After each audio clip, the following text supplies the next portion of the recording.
Sugatan ang 2 lalaking tumutulong lamang sa mga nasunugan sa barangay Sauyo sa Quezon City kagabi. Aabot sa 20 pamilya ang nawalan ng tirahan dahil sa insidente.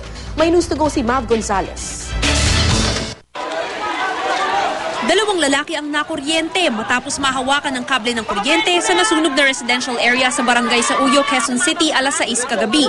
Agad isinugod sa ospital sina Roberto Señeta at RV Espinar na pawang tumutulong lang daw sa mga nasunugan. Origin, ground floor.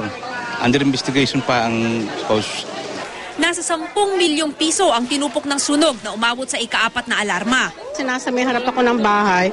Narinig na lang na may sumabog sa may likuran ng bahay namin. Then, biglang laki na ng apoy kaagad. Tinatayang 20 pamilya ang apektado ng sunog, ngunit daan-daan ng pamilyang nakatira sa paligid ng nasunog na lugar. Kaya naglabasan muna sila sa kalsada, bit-bit ang mga gamit, habang inaantay mapula ang apoy. Idineklarang fire out alas 8 ng gabi. Mav Gonzalez, GMA News.